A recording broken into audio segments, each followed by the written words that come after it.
we've seen that the FRA has just released new data. One thing that is not relatively new in those is the reason for which deforestation is still ongoing. And unsustainable commodities and their production remains the main driver of deforestation worldwide. We estimate around 90% of the deforestation is actually due to land use conversion for agriculture. So the unsustainable commodity production is really one of the main items that is responsible for this deforestation.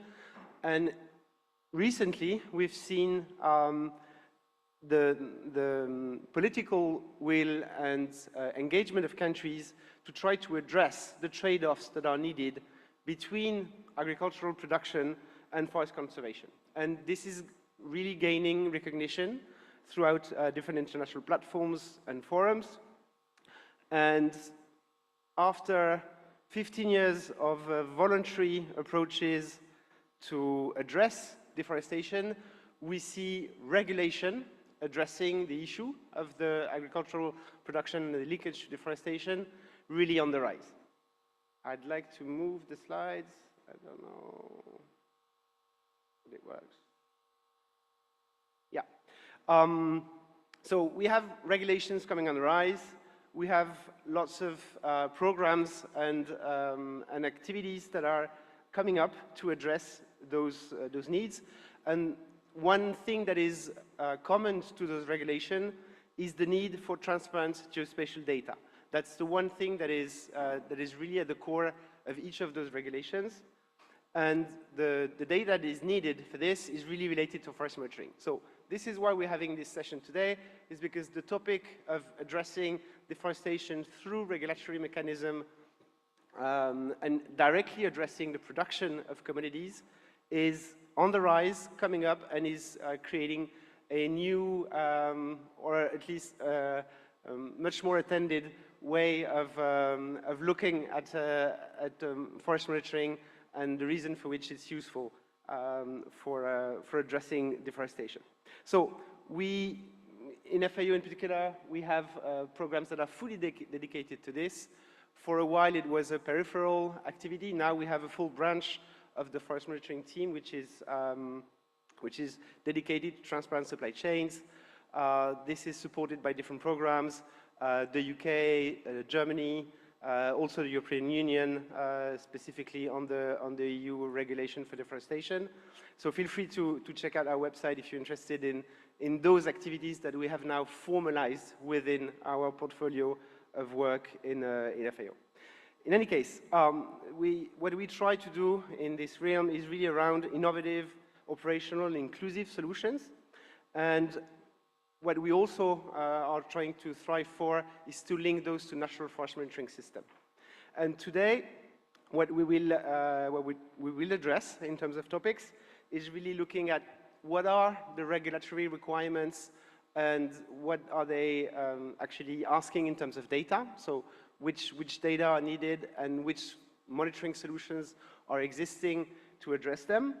We're going to be hearing about different opportunities and different existing programs. I still haven't figured out the technology on that thing. Yeah, there we are. We will be listening to in-country experience, how different countries and how different, in different parts of the world, how they have addressed the forest monitoring issues regarding commodity production. And we're going to have a very strong angle also on the integration with the national forest monitoring system. So I would like to call for my excellent panelists today, Andri Napitopoulou, Inge Jonkere, Christophe Sagnier, Tony Rianto, Hai Pham Ngoc, and Bashar Aboubakari, if you want to join me on stage so that we can get started.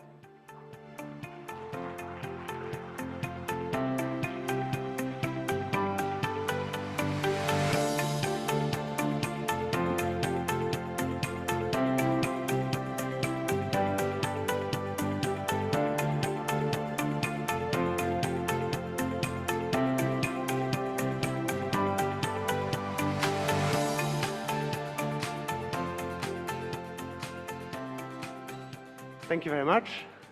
So today we're going to have, as a first speaker, Andri Napitopoulou. Andri is the Southeast Asia Regional Lead for Nature, Biodiversity and Marine Environment at the UK Foreign Commonwealth and Development Office, FCDO. He's based at the British Embassy in Jakarta, and he will tell us a little bit about what the UK is doing to move towards net zero.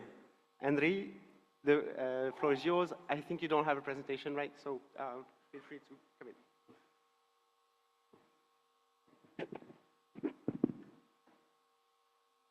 All right, thank you very much, Remy. Dear distinguished guests, ladies and gentlemen, very good morning to all of us. I'm really pleased to be here, providing some kind of remarks on the topics of sustainable commodities on behalf of the UK government. So I'll be giving some kind of remarks on what have done by the UK governments, especially in Southeast Asia, on sustainable commodities. So as GFOI participants know, that tropical forests are part of the global critical natural infrastructure, and they regulate climate, weather, rainfall, and soil health, underpinning food and water availability and agricultural production. The UK has played a long-standing role in protecting forests while supporting livelihoods, including supporting efforts to halt and reverse deforestation and forest degradation by 2030. Our vision is to realize a just transition to forest-positive economies, securing development and IPLC livelihood while tackling climate change and protecting the nature. Through diplomacy, partnerships, and programming, the UK government supports stronger forest governance, sustainable trade, investment, and mobilize finance to protect and restore the world's major tropical forest basins. So overall, from 2021 until 2026, the UK government has committed to £3 billion international climate finance for nature, of which 1.5 billion pounds sterling is specifically for protecting and restoring international forests and supporting forest livelihoods. Protecting tropical forests is in the UK's strategic interests and future directions, and the UK imports 45% of its food and 80% of its timber, with many sectors underpinned by forest goods and services. Continued forest loss will disrupt UK supply chains and businesses, pushing up prices for consumers.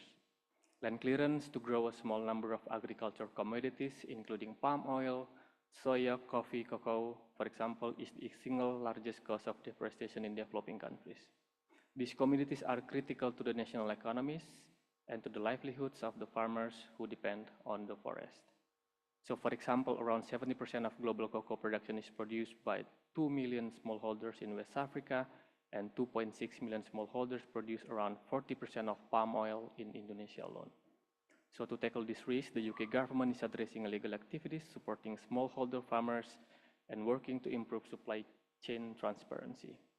This includes encouraging progress on mandatory checks for businesses and supporting international partnerships and initiatives like M4 Forests, Tropical Forest Alliance, and the Forest Agriculture and Community, or FACT Dialogue.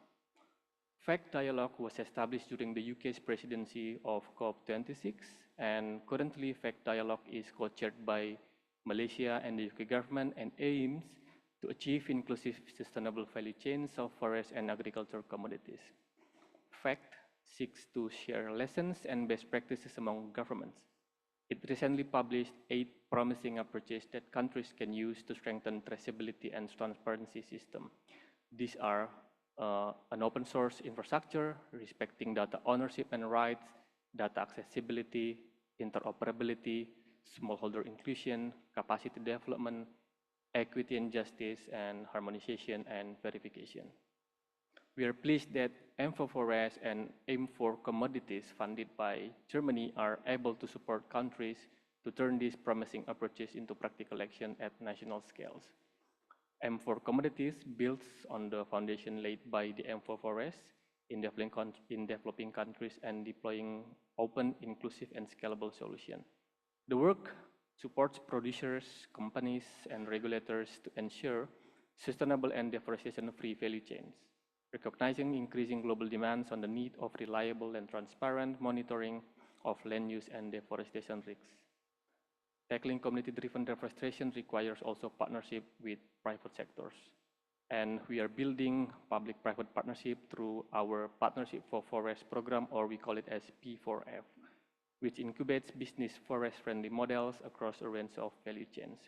The P4F has just started a new phase, so this is the second phase, which builds on the successful first phase, which mobilized £1.4 billion of private investment. That equates 11 pounds mobilized for every single pound of UK ODA invested.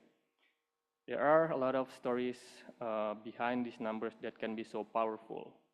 So for example, helping farming communities and protecting critical national parks in Java through producing arenga sugar, helping small farmers and protecting orangutan habitat in Sumatra through producing high-quality coffee, bringing value to the rainforest and value to communities through harvesting wild forest products like the elephant nuts in Kalimantan. So in the next phase of our work, we will be aiming to scale up our impact, especially for smallholder farmers. I will bring these opening remarks to the end and wish you all have a fruitful discussion during this event, and thank you very much.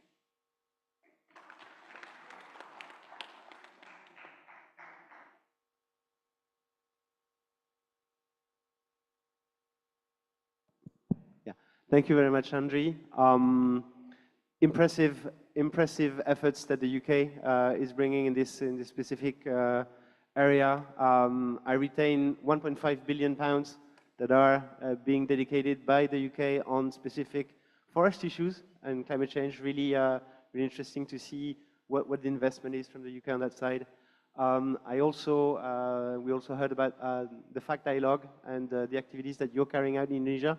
Just wanted to know if you can elaborate in 1 minute the activities that you carry out also in the region and in Southeast Asia, because we've heard about the examples that you gave for Indonesia, but we have the GFOI here in Southeast Asia, so I'm just like to know if you want to give a tiny glimpse of what you're also doing in the region for other countries.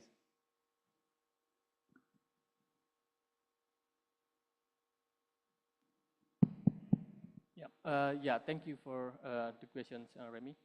So the UK government is quite focused on delivering sustainable timber and non-timber forest products. So building from the case, for example, from the P4F, which is the second phase right now. So the UK government is also doing a global programming called Forest Governance, Market and Climate. So this is the second phase, which already up and running in Southeast Asia. Mainly will contribute to sustainable timber and non-timber forest products, for example, through agroforestry, working with communities, working with national government, working with companies as well, to attracting or leveraging private finance as well from the agriculture or from the agroforestry industries within the communities. And there are also a couple of projects in the P4F, for example, in Southeast Asia, including in Indonesia, which is also attracting private investments on working with communities on producing sustainable non-timber forest products like coffee. So we have example in Sumatra, for example, working with the smallholders, and the most important about that is how can we practicing sustainable way of farming while we are keeping the forest stand still and keep promoting livelihood. I think for the UK government, the narrative of growth is very important while we are doing conserving the nature and bringing the value to the biodiversity, for example, is the heart of UK governments in globally, but specifically in Southeast Asia, as many of countries in Southeast Asia is the most tropical forest countries. Thank you very much. Very interesting. If you have questions for Andri, use the day today. He will be around also to know about opportunities that the UK are bringing both in Indonesia and around. You mentioned sustainable timber and NTFP as one of the focus. That's a really good segue to the next speaker. I would like to invite Tony Rianto, who's Deputy Director of Forest Products, Certification and Marketing at the Ministry of Forests of the Republic of Indonesia. Pak Rianto, will you be in a position to give us a little bit of a glimpse of what Indonesia is doing to strengthen transparency in the timber supply chain and the linkage with the natural forest monitoring system, Montana. Yes, you can either go at the stand or stay here as you like. As you like. You can take that one.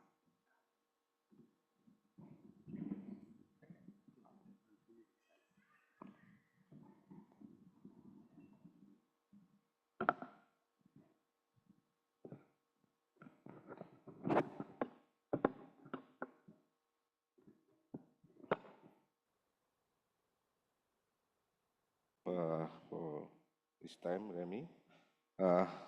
Ladies and gentlemen, colleagues and partners, it's an honor to join this event under the Global Forest Observation Initiative and share Indonesia's ongoing effort in integrating forest monitoring, legality assurance, and sustainability reporting. Through the series innovation, Indonesia has built an integrated forest monitoring framework that enhance transparency, support sustainable for forest management. On behalf of Directorate General of Sustainable Forest Management, Ministry of Forestry, I'm honored to share Indonesia's journey in integrating forest monitoring and legality system through Montana and SVLK to promote sustainable commodity product and smallholder inclusion.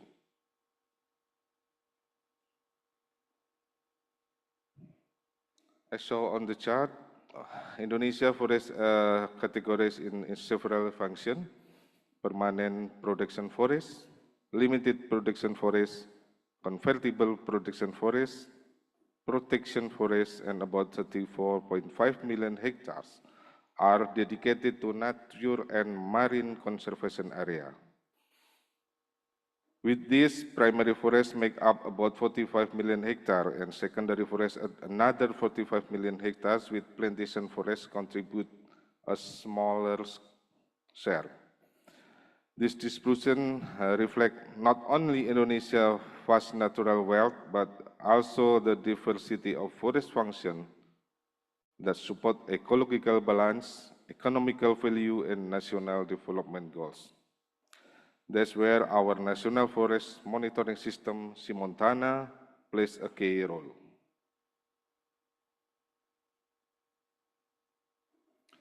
Ladies and gentlemen,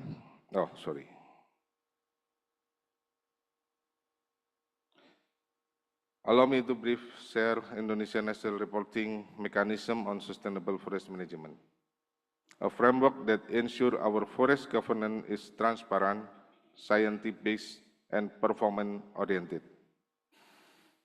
This system operated across all levels, from national to forest management unit, integrating multiple monitoring platforms to measure sustainable performance. At its core is Montana, Indonesia National Forest Monitoring System, which provides the official spatial reference for forest data, particularly land cover classification maps. It integrated remote sensing, GIS, and field verification, serving as the main reference for deforestation, reforestation, and land use change assessment. All data are consolidated through we call it Satu Data, a unified data warehouse that connects upstream and downstream system, including SILK, the timber legality and export licensing platform under SVLK. This ensures that every process from forest planning to trade is traceable, verifiable, and aligned with sustainability standards. Through this integrated system, Indonesia contributes to both national and global reporting, reinforcing our commitment to sustainable forest management and environmental accountability.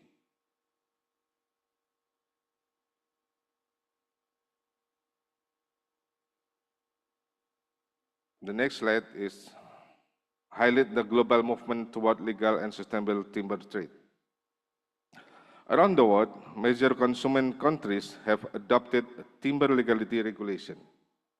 to combat illegal logging and promote responsibility forest governance. In Asia, Malaysia and Indonesia are among the earliest certification system, ensuring that timber product came from legal and sustainable managed sources. The SWLK system has become a global model, ensuring that all Indonesia timber traceable, verified legal, and compliant with international standards.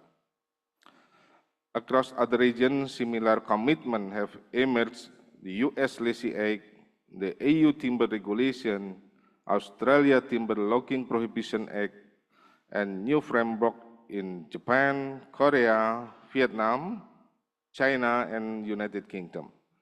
Together, the initiative reflects a global convergence toward legality and sustainability.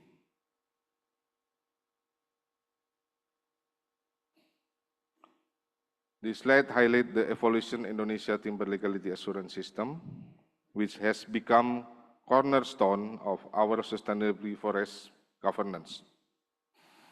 The system was established between 2001 and 2013 through collaboration among the government, private sector, and civil society.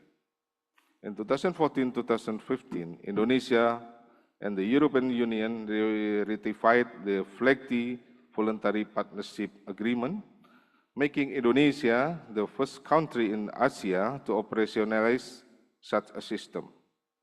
A year later, Indonesia became the first country in the world to issue FLEGT license, marking global trust in our timber legality and transparency.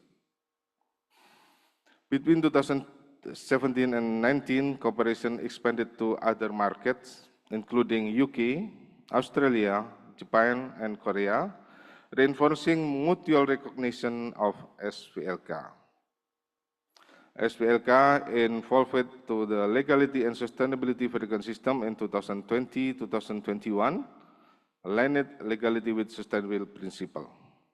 And today, Indonesia continues to strengthen SWLK through digital integration and transparency, reaffirming our commitment as a trusted global partner in sustainable forest management.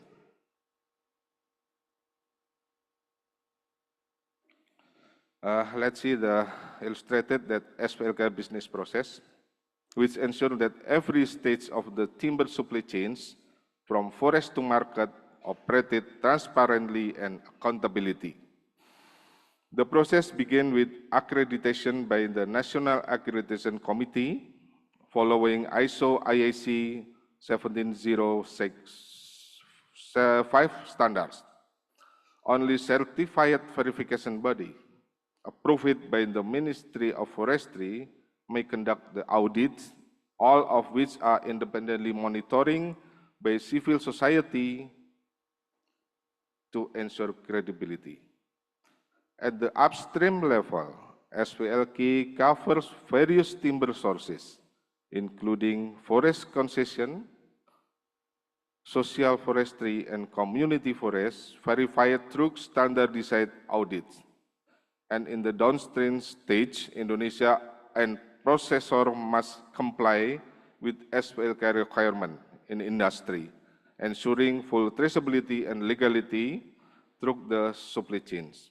And finally, verified products are recorded in SELK system and connected to INATRADE, enabling export licensing and recognition in global market through the fee legal document, a hallmark of legality under the FLEGT VPA and other international framework.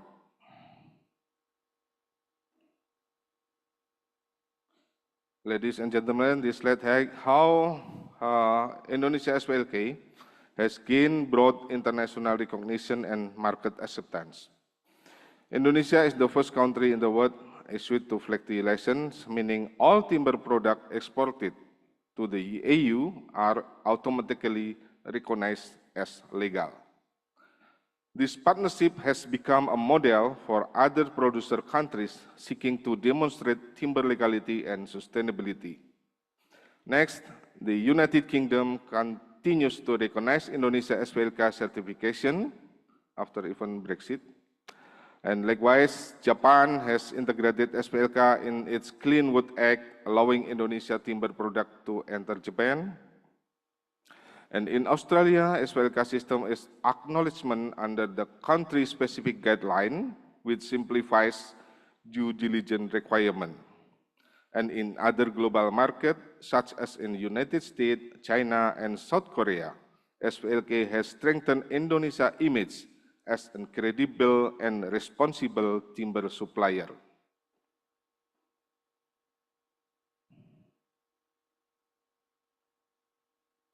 This slide explains how Indonesia SPLK has evolved through geolocation integration to strengthen traceability.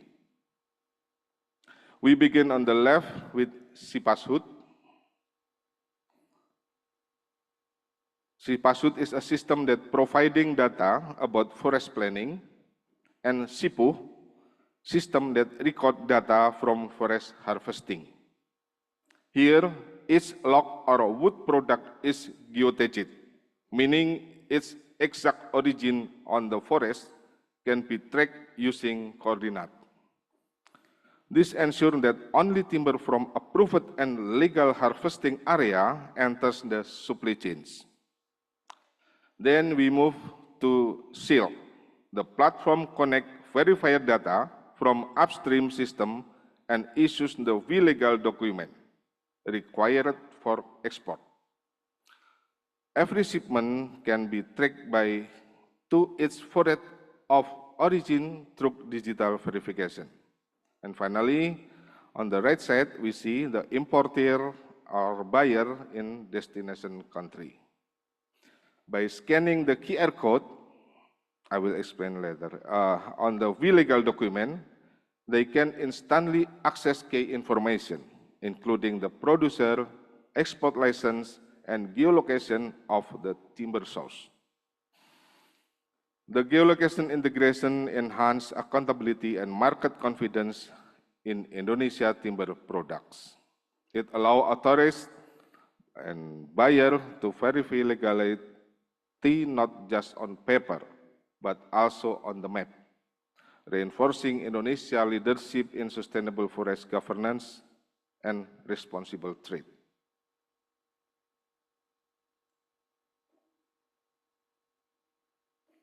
This law an example Indonesia legal export document, which serves as official proof that the exported timber product came from legal and verified sources under the SPLK system, or the Indonesia Timber Legality and Sustainability Assurance System. We call it SPLK. The legal document is issued by accredited certification bodies, and it's accompany every shipment of timber product leaving Indonesia. It includes detailed information such as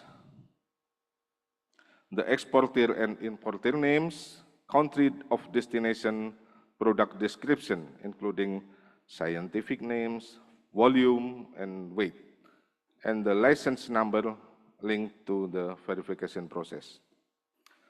To strengthen transparency and traceability, Indonesia has now integrated geolocation information directly in the document through QR code. When the QR code is scanned, it reveals the name of the owner of company, the year of harvest, and precise geographical coordinate.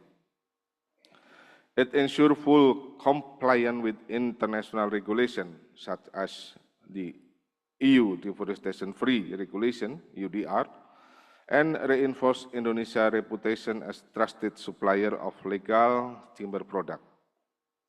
Legal document is not just administrative requirement, it is a symbol of Indonesia's leadership in promoting forest legality, transparency, and responsible trade in global market.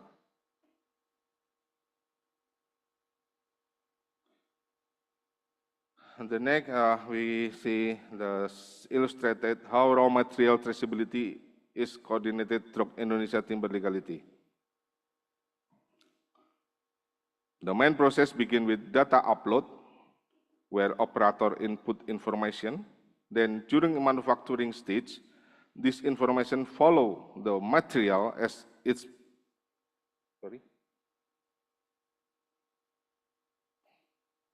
process it into finished product.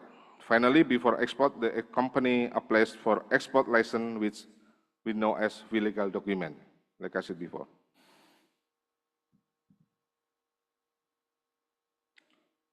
This slide shows Indonesia progress in strengthening traceability. First, under the system, exporter and supplier of timber commodities can check the geolocation of their raw material sources directly on the Simontana platform. This ensures that every point of origin from the harvesting area to the export location can be verified and confirmed as non-deforested land, supported our compliance with the EU deforestation-free regulation and similar global requirements. Second, it is important to highlight that the FAO, Food Agriculture Organization, through its Forest Resources Assessment, has formally recognized Simontana as a reliable forest monitoring platform with the high % accuracy rate. This international recognition reinforces Indonesia's position as one of the countries with the most credible forest monitoring system in the topic. Third, the Indonesia Forest Reference Map is now recommended to be accessed through the Simontana platform at nfms.menlhk.go.id, and we have some change about the organization changes. This map integrated satellite imagery, land cover data, and administrative boundaries, enabling cross-checking between timber supply chains and forest status in real time.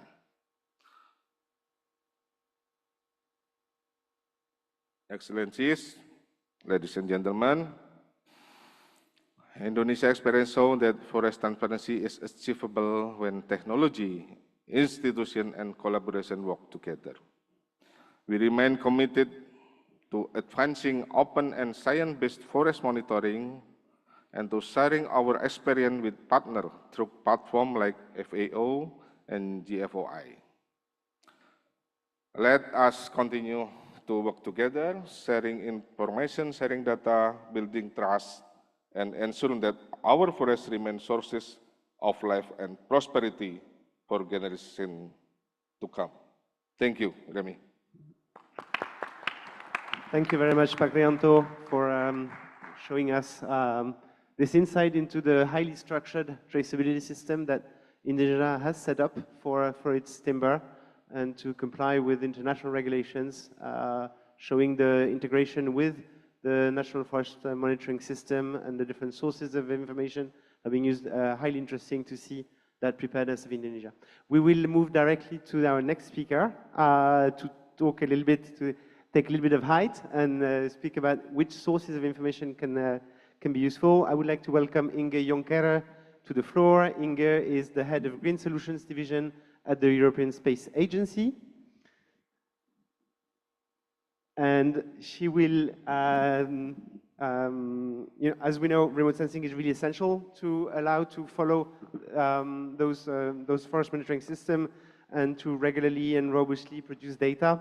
I invited Inge to give us a little bit of information and insight on what the European Space Agency is preparing for us and is providing in terms of data now and in the near future for those. So Inge, the floor is yours. Thank you very much. Good morning, everybody. Big welcome to everybody. It's amazing to see you all in your national costumes. Some people ask me why I'm dressed like I am. I'm Belgian, so I have a Belgian designer. I know it's not as fancy as a lot of you, but so I'm part of this. So I'm very pleased to be here in the GFOI. We heard a lot, also we heard from Indonesia about how tracking systems, traceability. So indeed, I hope I can in the next 10 minutes explain a bit why it makes sense to have space agencies in GFOI and why we can really work together. So indeed, my name is Inge Jonckere. I'm heading the Green Solutions Division. The Green Solution Division name is a bit tricky. People think that I deal mainly with sustainability. That's not the case. What we really want to do is using satellite data to have new solutions for the planet. So I'm going to walk through some of the things we do, some sensors we have, and also the future. So ESA, the European Space Agency, so in Europe, I think we are the reference for everything with Earth observation. It's also a world reference because I think the fleet is one of the biggest worldwide. And so it's developed with European, but also global partners. So it's not only European. And the idea is really to focus on science and society. So as you can see, and for people who are as old as I am, when we started, there were a few satellites floating around. And as we all know now, it's very busy up there. So it's very crowded. And you can see already only with the ESA satellites how many we have. So there's 8 heritage satellites. We have 16 operational. We're developing 40 because, as you all know, satellites don't live forever. And then, so a total of 86 satellites. So indeed, you could say, how is this possible? Because everybody has his phone, everybody has his Google Maps, everybody have all these tools. So it's thanks to the satellites. And I think sometimes we forgot. We have had some discussions also here. We're just counting on having all the data. We think it's going to last forever. We've seen what happened in the US the last months. So it's not at all a guarantee that all these satellites will be still there. So I think diversification, using what we have now, we know for all these traceability, we need time series. So this is why it's so important for all of you using the data, also explaining this to the delegates in order to have the political will to keep this fleet up and running, because we really depend on it for a lot of things. So I won't go into detail of all these satellites. On the left-hand side are the ones for the science. We know not everything is solved on climate change, so we use these satellites to do that. Then we have the Copernicus. You can see the logo there of the European Commission. They're very important because it's paid by the Commission, but operated by ESA. So these are really the backbone of a lot of the systems which I've heard also this week. Part of these are also the Sentinels. So I heard for all the traceability, I think most of you have mentioned the Landsat, of course. Landsat was a big horsepower, but now also Sentinel-2 really took over. And then we have the whole part of the meteorology, but not so relevant for this meeting. So then Copernicus is not the only one. So there's also the expansion mission. So it means that we're busy also developing new sensors. So based on the gaps we have both in science and in operations, engineers are working on it. One of the, let's say, drawbacks of big agencies as ESA and NASA is that it takes time. So if today we have a gap, it's not that by next week we will have the satellite ready. And then this is why we also use commercial data to really fill this gap. So here you can see the Sentinel expansion mission to address the policies. So the policies we're discussing here, for example, and also the capabilities of all the Copernicus space component. Now, the good thing is that people who remember in 2011, Landsat made it an open archive. And since then, also here, we do have an open data policy. It's super important because it means all the data is there, it's for free, you can use it, you can download it. And we also have the Copernicus services. So also in all the different regions, there are Copernicus services hub, where you can really ask even on-demand specific data. So for people who have questions on that, please come and see me. I can guide you through that. But then, okay, we make satellites, we build them, we launch them, which is quite impressive. If you have seen launches, that's very cool. But what do you do with it? And I think the satellites are as good as the things you do with it. And sometimes people forget that also the space agency really go into the solutions, hence the name of my division. So biomass from space, we heard it in a few presentations already. We heard also of the CCI, so the Climate Change Initiative. It's part also of ESA, and basically it comes up with the essential climate variables. So variables you can get from satellite data, which are in a continuous time series monitored. So for this meeting, very relevant, of course, is how do we measure biomass from space? And this is in cooperation with JAXA. So one of the first big projects we had was World Cover. We heard a lot about 3Cover. World Cover is a project that really addresses how can we, in a global way, based on Sentinel-2 and Sentinel-1 data, come up with a map. I know most of you countries really need maps for a lot of management, but also globally, because remember the FRA launch, we were looking in global numbers, how it all adds up. And so this is one of the projects we had in ESA to really work on this. So also important to know, people sometimes don't know that science is not done in ESA, but our main mandate is to boost industry. So this is done also with academia and industry. So then the main topic of this whole session, the commodities, as we heard also already from Indonesia, we try to do our part. So again, we're a space agency, we give data, we give access to data. We also want to come up with solutions because we really do think that it's our role to help and foster this. So the World Agro Commodities just started. And as Remy was saying, so the whole part of the policies is very important to us. And it's very important because, as we saw also in the traceability of Indonesia, you need satellite data for it. We heard the geospatial component, it's very important. So this is why we do have this project we just started. But then, again, ESA is European, but I'm here, we're in Bali, so we also have a global component. And the GFOI R&D is funded by ESA because we really do think that integration of these Earth observation data with the National Forest Inventory is a key asset. Remote sensing alone is not going to do the work. We need field data, so this is also why we're very happy to be part of this. And then, as said before, so the climate change initiative, people are interested, please also see on the links, or you can talk to me. So we're really going to forward up also these variables, although the program will change and the climate change initiative will be embedded in the ESA envelope program. And then maybe just also to talk to all of you who most are not linked or in space agencies, and what is really the role, how we're going to do it. So as said already in some of the other sessions that attended, we really want to help science to go ahead by using the satellite data because we are at the source of it, but integrating it with international policies, as for example, we're seeing this now for the EDR, by direct engagement of stakeholders. So before, I think a lot of you knew ESA as the one giving the data and that was it, end of story. We really want to work together. So by directly involving stakeholders like you, like national agencies, like policy implementers, we really want to excellence in industry and academia to come up with solutions. So this is why we think we can make way better use of this Earth observation data and also the data you have by integrating, for example, with FAO, with FRA, with the CPAL, with all the projects they have. So linked to this, I want to make a little advertisement, given that I have the floor with me, sorry. We do have a new scheme. It's called the Integrated Policy Expert Scheme, and it means that ESA really invites any of you working on policy, working in an agency, working with satellite data, having needs to come and join us. So the idea is that you really come with your concrete problem.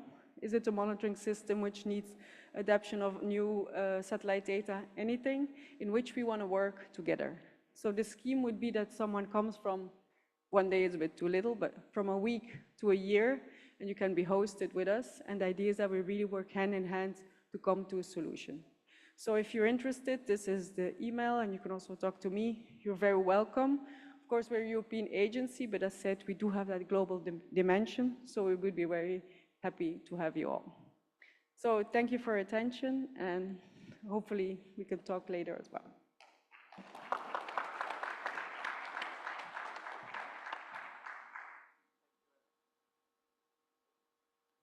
Thank you very much, Inge.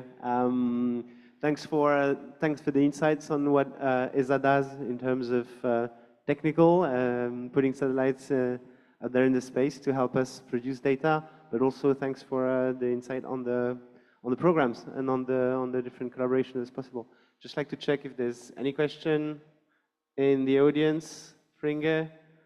Can't see any hands. So then I'm going to ask my question. You went really quickly through the satellite programs at the beginning. Would you maybe tell us what will change in terms of available sensors that could directly have an influence on monitoring forests and monitoring deforestation? What's coming next from the ESA side? Yeah. So as shown on the graph, so we do have the fleet who's operational. And we did also the exercise, if we look to 2040, most of them will be out of life cycle, the normal life cycle. So this is why we always have to anticipate.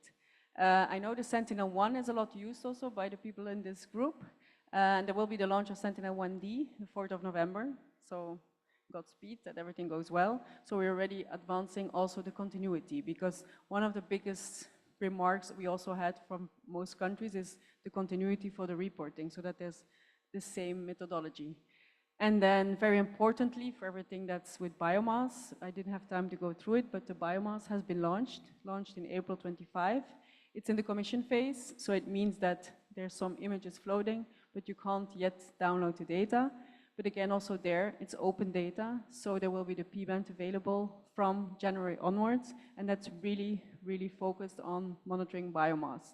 So unfortunately, it's only the tropical forest countries, so for Europe, sorry, it's just not in there, but it's going to give a very big insight of what we can do also with the forest. So we're anticipating the new missions already.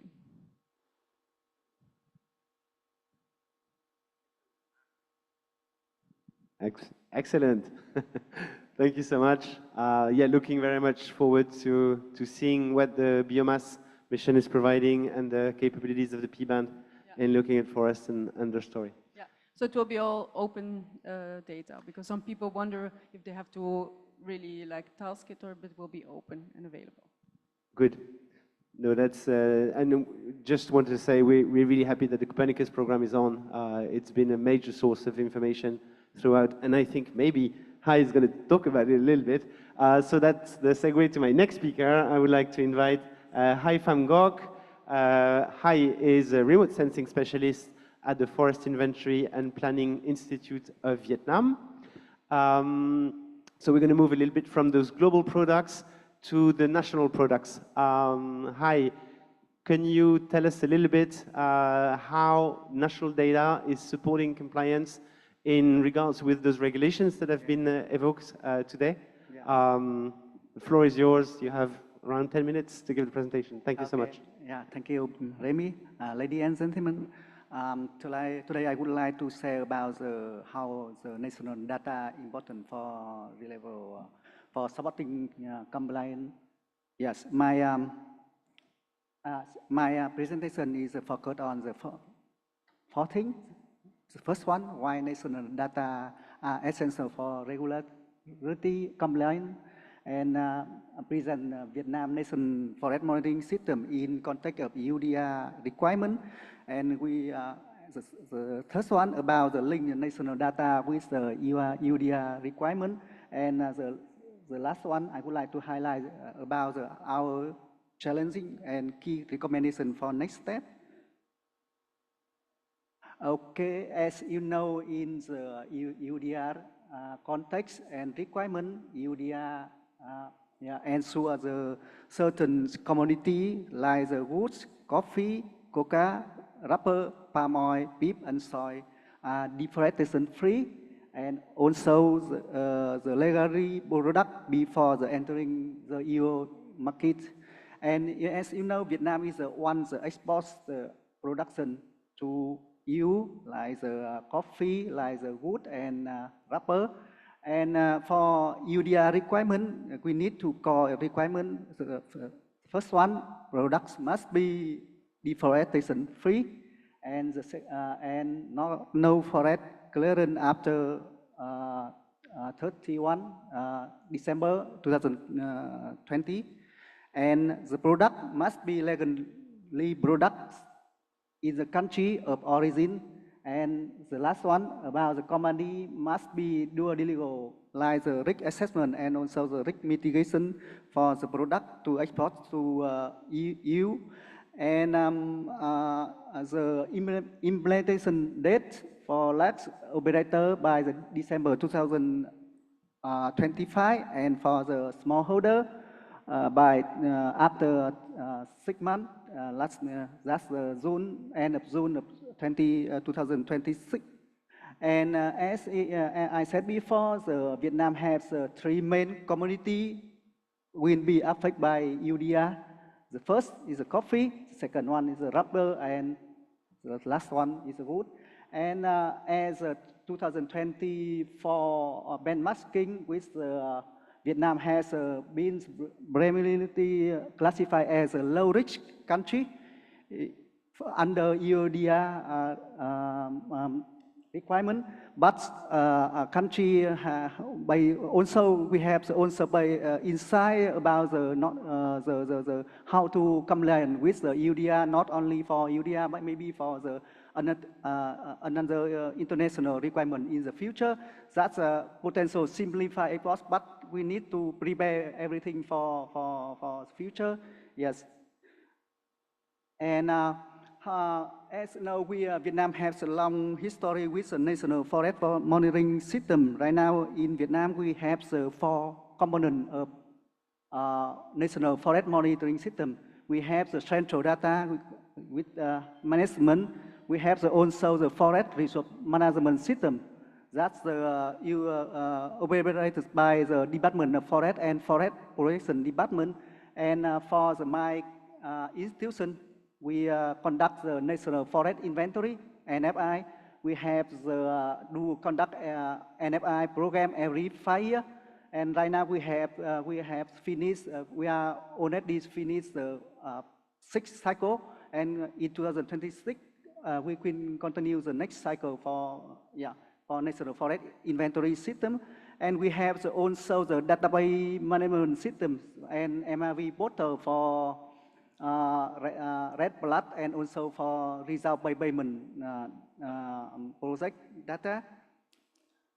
And for National Forest Monitoring System, we have the framework in 2 levels. The first one is the central level, is VN Forest, and it belongs to Ministry of Agriculture and Environment. We have the list National Forest Monitoring System operation.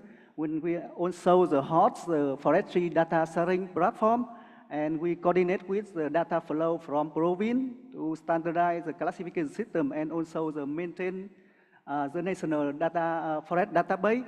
And for provincial level, like the sub-department in the provincial and for commune level, we have the collected and updated field data like the forest status and area change and legal records. And also we have the verified remote sensing alert on the forest lots and validate them through the ground check.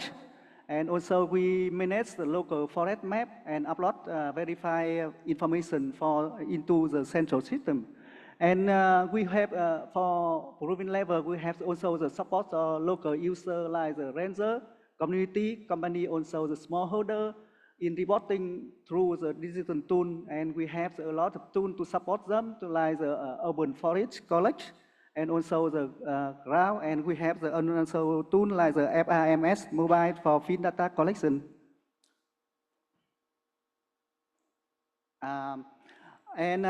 For our system, we have using the satellite monitoring. As Ingo said, right now we mainly using the Sentinel and Landsat for satellite monitoring. We have also the field verification by provincial staff. We using the tablet and mobile app like the FIMS mobile and ground tool. And we have also the data consolidation at VN Forest for nationwide update about the forest cover map, and for annual forest cover static report, and also for red blood and MAVI. And we also have the public access via the forest data sharing platform and for transparency and for another partner. And our national forest monitoring system is main outcome is to enable to consistency the forest cover updates at nationwide. And we provide the legally recognized reference data for the red blood also. And right now we have also provide information for EUDR compliance. And we have also strengthened with coordination between central management and provincial implementation.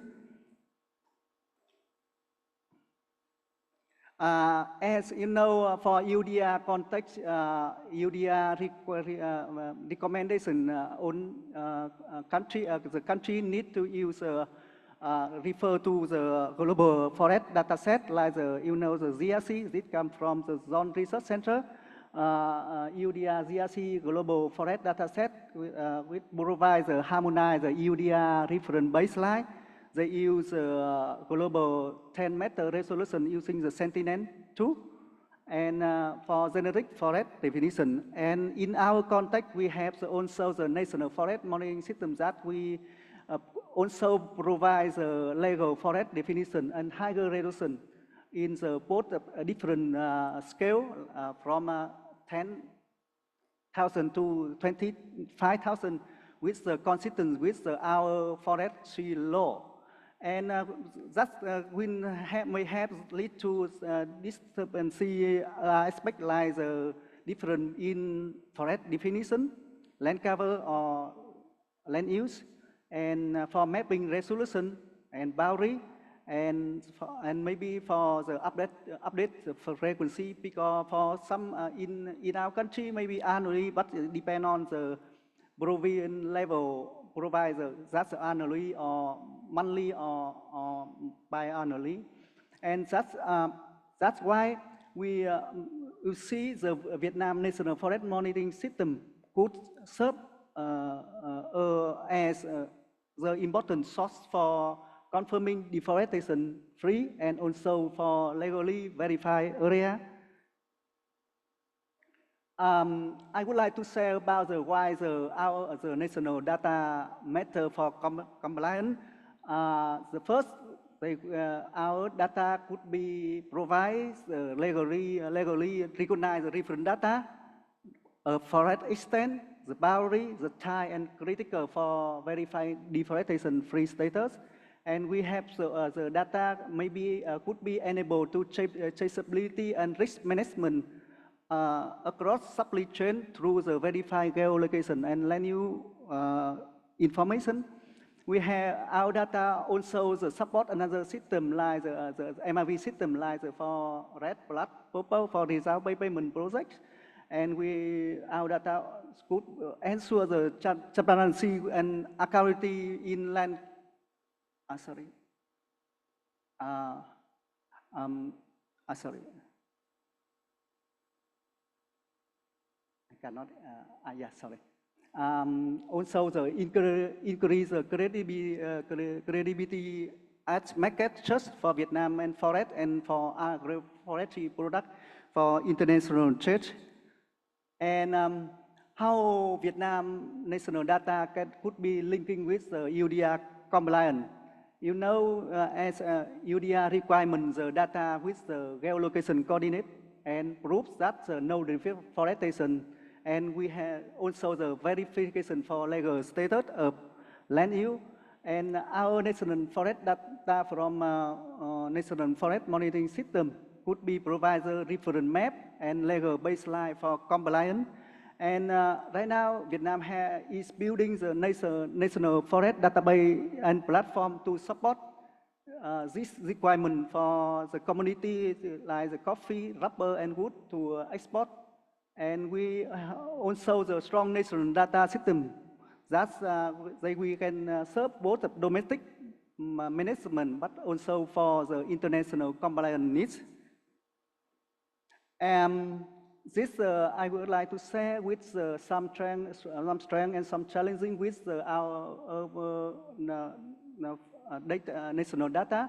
The first one, we have the long-term with the forest inventory and digital forest database. We have also the almost 45% forest cover with about 14.5 million hectares of forest. We have also the MRV framework already established for the red blood implementation. But we have also some challenging with when we are talking with UDR requirement. We have the different data set like I mentioned before about the global data set requirement and country data set, and we are working to see how we can harmonize with the global data set and with the national data set. And we have the 4 components of national forest inventory system, but that's why maybe it's remain fragmented between the inventory and monitoring and statistical module. And we have also the limitation with the spatial resolution for plot level when we work with stability need by EUDIA. And we have also the need for real-time update and data interoperability. I would like to share information about in context of global dataset and country dataset. In GRC global dataset, we have the 14. We have the in the version 2. Sorry, how can I point? Yes, we have the about 15 million forest hectare forest. But in our reporting, we have only 14.6 million hectare. That we have some dependency between the global dataset and country datasets. And some example of our country when dealing with EUDIA, you know, we have the low risk classification with the EUDIA, and we that reflect Vietnam have strong forest government and data foundation, and we have right now we have to promote to not only the management but also for smallholder we have a lot of consultation workshops, the training and network to highlight and data sharing, reference map and support for smallholder as critical for compliance red line, and we have some testing and piloting with developing the EUDIA database system. For example, we have a small project in the Central Highland of Vietnam to developing the EUDIA database system for coffee and forest area. For our lesson with dealing with the EUDIA requirement, we need to transparent, accessibility, and standardization data are cornerstone for success. Full EUDIA implementation and market access, and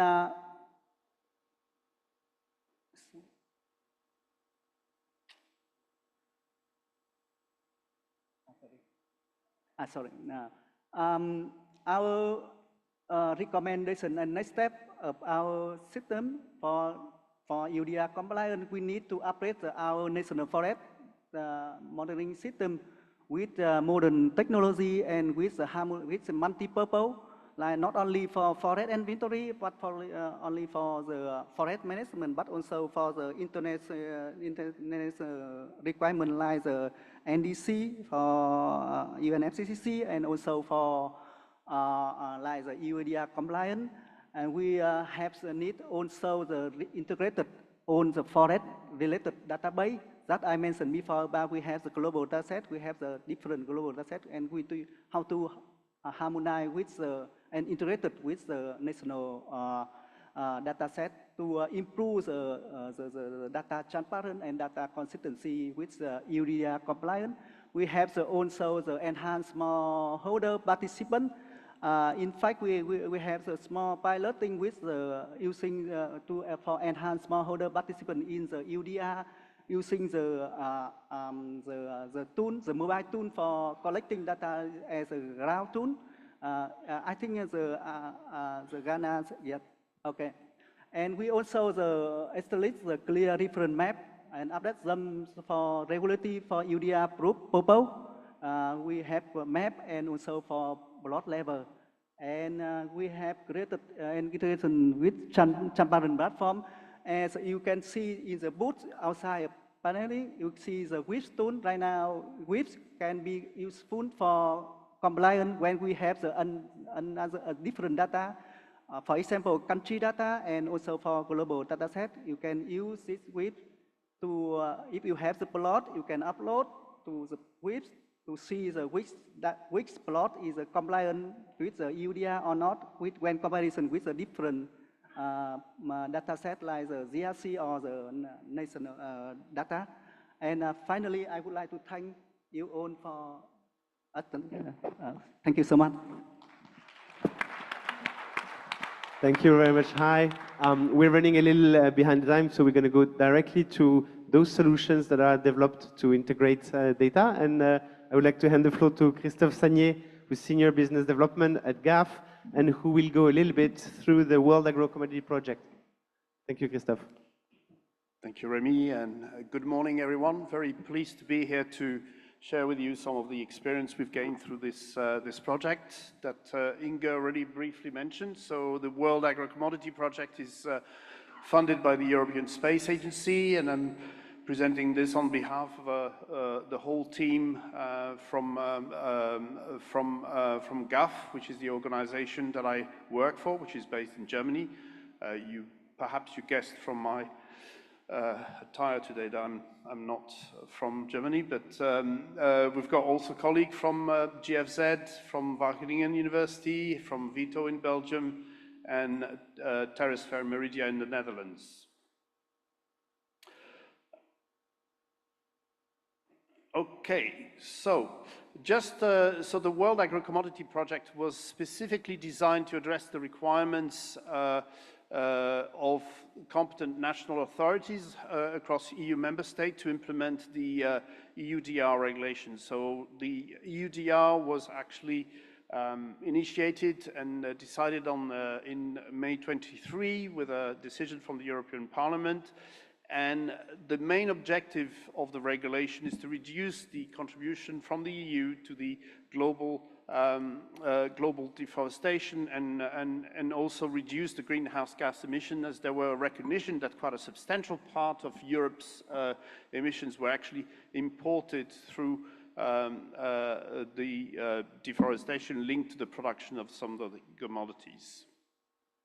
So the regulation was initially planned to come into effect at the end of last year, but it's now most likely to happen at the end of this year after this initial 12-month extension. I mean, there's been some discussion of maybe further postponement, but it looks like now, this week, that it will happen at the end of this year. So there is a focus currently on 7 commodities: palm oil, soy, coffee, cocoa, rubber, cattle, and wood. But there is potentially also further expansion to other commodities subsequently.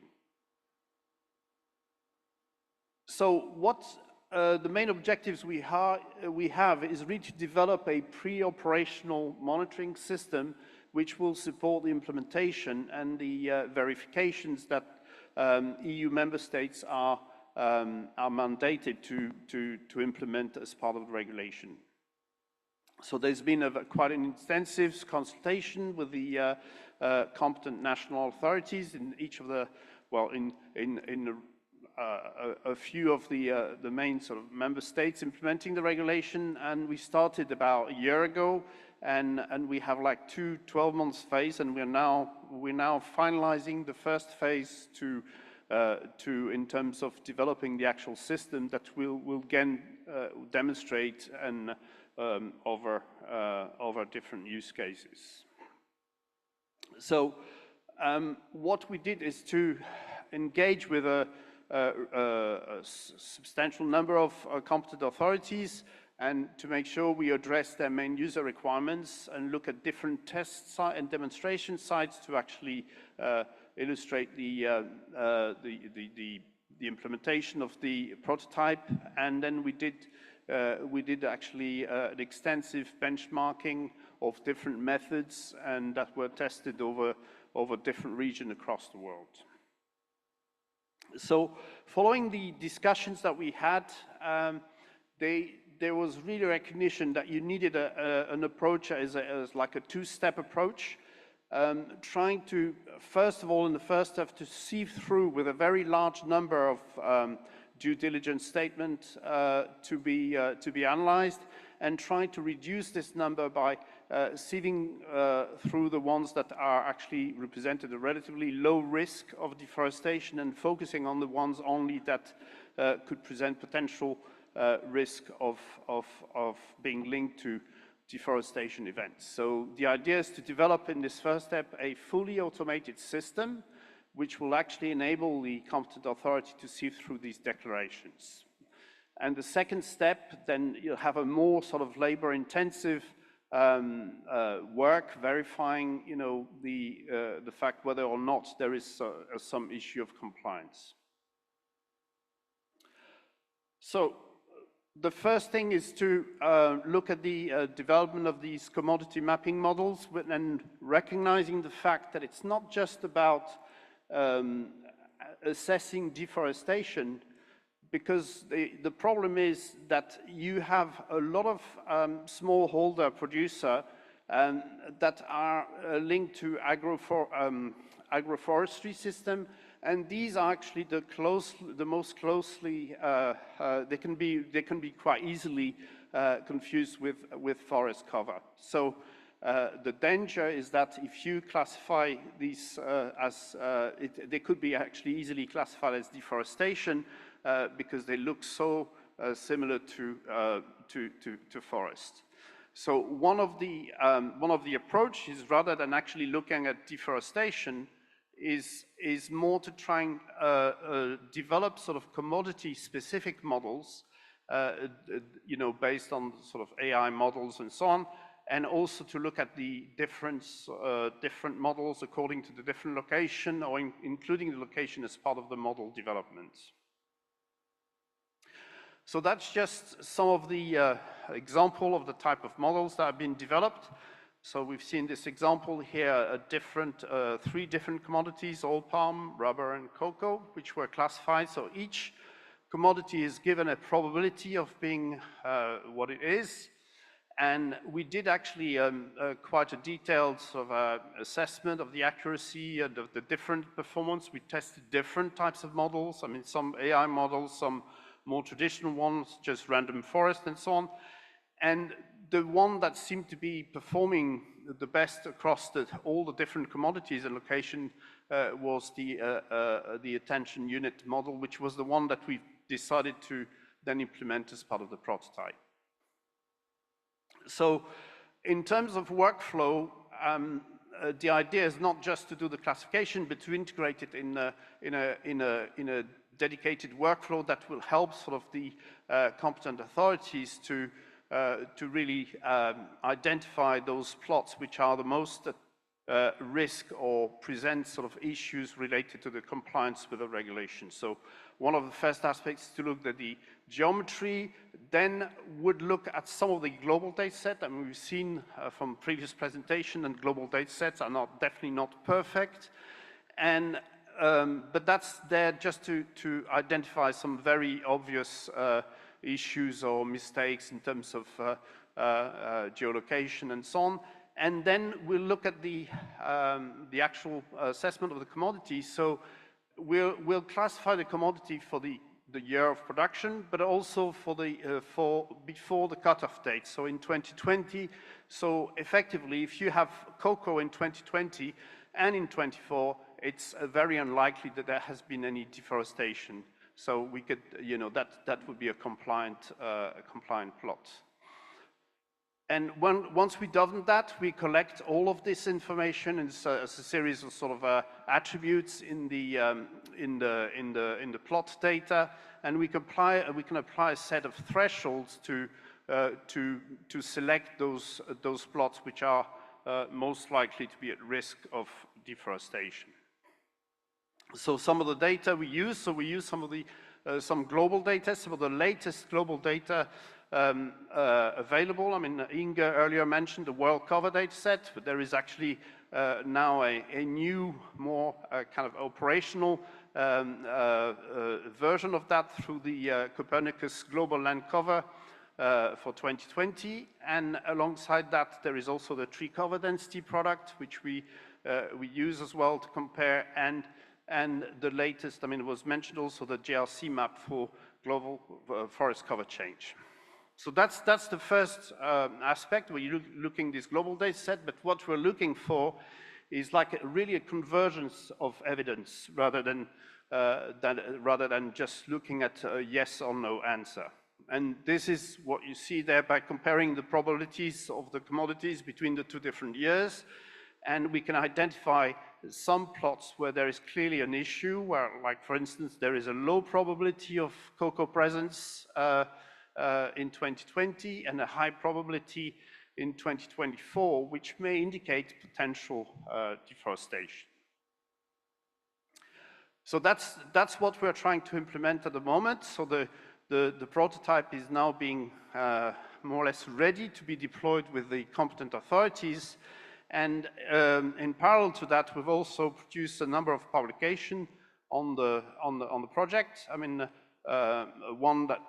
this first one was looking at the actual different system already operating and look at some of the potential loopholes with the EUDR. I mean, I mentioned the issue of the agroforestry system, and also and actually indicating that EO is actually quite suited to address some of that. And there is another one here, and I'll just conclude by saying that the commodity model that we've developed make it quite possible to identify the commodity presence before and after the cutoff date of 2020, and the models that were developed are actually applicable globally. We deliberately did not produce static maps because this is a monitoring problem, but the model can be run and it will be deployed on the Copernicus data space ecosystem platform as open source, and as long as you register, they can be implemented and downloaded by anyone. We can nevertheless use some of the global data set as additional data set to identify some of the obvious errors, and we can use the comparison between the different dates to actually assess the risk of deforestation. And like I said, it's a fully automated procedure, and it can be adjusted to a set of workloads, you know, like by adopting the different thresholds and so on. So each competent authority can actually decide how many of these plots they can check more thoroughly afterwards. And with that, I'll thank you very much for your attention, and you can see some more details on our website here. Thank you very much, Christophe. Very interesting to see what you guys are doing with the ESA project. If you're a competent authority and you're interested in knowing more, you will see Christophe throughout the day, and he's got an outfit that you can't miss. So you should be in a position to ask him questions. In general, I'm very interested in knowing how we can access that commodity model. So if you just want to give, like, in 30 seconds, what's the way, you mentioned the Copernicus portal, is that the only way to access the model, or how could we also do that? Well, there's a GitHub site. You can actually download the model. I didn't put it here, but if you're interested, I mean, it's also available, and then I can tell you where to find it. Excellent. Thank you so much for taking the time to bring us through that process. That will lead to our next presentation, because the global models that you're using, they need training data. And this training data comes usually from the field, and I would like to invite Bashara Aboubakari, who's a technical service manager at CERSGIS, Research Institute in Ghana, who has carried out very interesting work specifically on cocoa in Ghana. Bashara, would you tell us a little bit about your experience in mapping cocoa and making the data available? Exactly. Good morning, everyone. I'm glad to be here to share my experience. Because of time, I think I'll just summarize almost what everyone has been saying. I'm sure we've all eaten a bit of chocolate this week. And most of this chocolate you might have eaten might possibly have come from Ghana. So in a global context, cocoa is grown in over 50 countries, and it has a global value of about $12 billion US. It might interest you to know that Ghana is the second largest producer of cocoa in the world. So, like I mentioned, you might have eaten chocolate from Ghana. And in West Africa, we provide about 75% of the cocoa market, which is quite interesting, and it's raising focus on sustainability and traceability options. So for Ghana, for example, we have over 800,000 smallholder farmers, and 30% of our agricultural earnings come from cocoa. So we have a problem. The problem has been that cocoa and mining is kind of interlinked, but they have their issues. So in Ghana, we have issues about illegal mining, which is affecting the forest and as well as cocoa farms.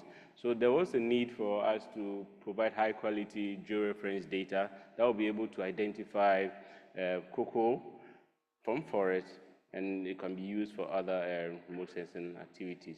So this is just a map showing some of the changes within one of our forests where the red indicates illegal mining and how it's affecting the forest and things like that. So you could see that cocoa expansion and illegal mining equals to vegetation loss, and there's a need for us to be accurately identify cocoa and be able to tell what is missing within the box. So as part of our project, we're supposed to map over 20,000 portions of cocoa farms to be used as reference data, and also conduct some socio-economic data sets within 15 districts and 6 regions in Ghana.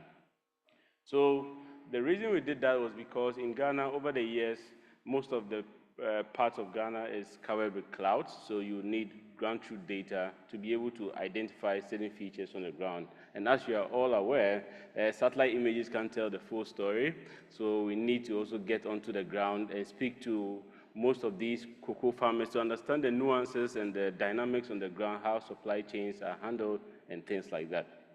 So we used open forest ground, and going forward, I'll explain to you why we use that.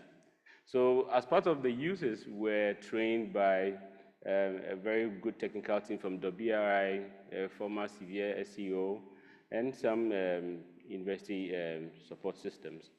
And through that, we were able to generate over 21,000. We actually shot the target by over 1,000. We had 4,400 household surveys done, and also over 20,000 land use land cover types that will be interesting for other people to use.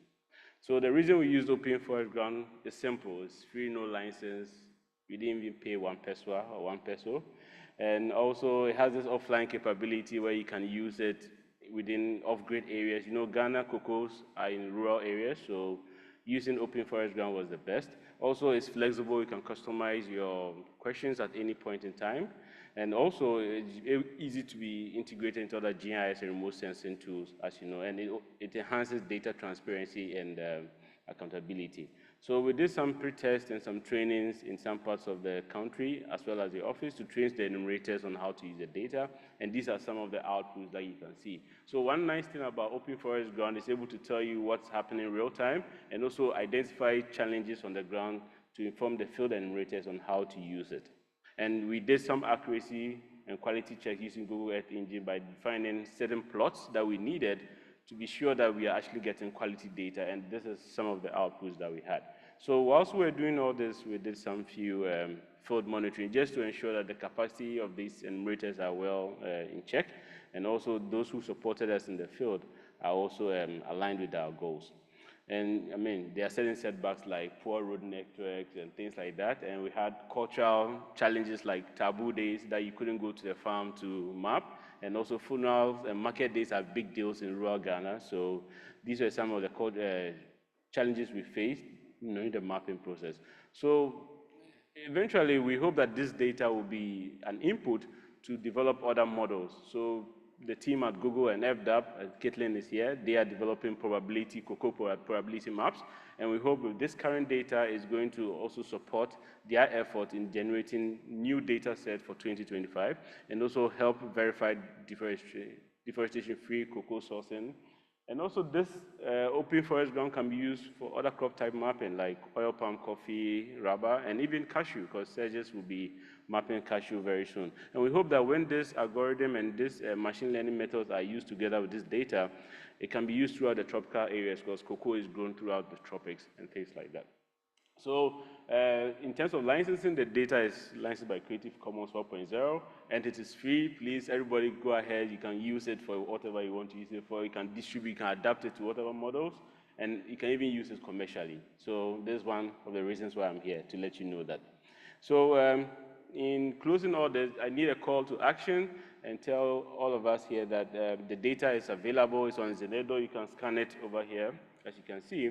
And we want this community to use this data and spare a research into using high quality reference data to improve mapping system within the forest mosaic systems in Ghana. So this is the team that did all the work throughout the 6-month project, and the contributors, Lacuna Fund and WRI supported us financially, and as you also know, FAO and Google developed the model together, and we're able to use it for our work. So thank you so much. I hope I didn't speed it up too much. Yeah, thank you. Thank you very much, Bashara. This is an amazing exercise that Sergis has carried out. Both the process, the quality of the data that's been collected in the field is great, and I think the call for open data that you're bringing is really an example that should be followed. And I think you really deserve that round of applause, because as a global community, we should really go towards that. And the examples that we've seen today are really going along these lines. We need both global data to do verify, to be able to quickly assess status, to be quickly able to go towards compliance. We need local data to verify those claims and assessments, and only the combination between global and national data and the interoperability between systems can ensure that we actually provide those monitoring systems that are relevant for the regulation. So thank you again for these amazing examples. We are arriving to the end of the session, and I can see that people have almost not left the room, which is a really great, great sign of the attention. Thank you very much all for your interventions. I think they deserve a good round of applause final. And with this,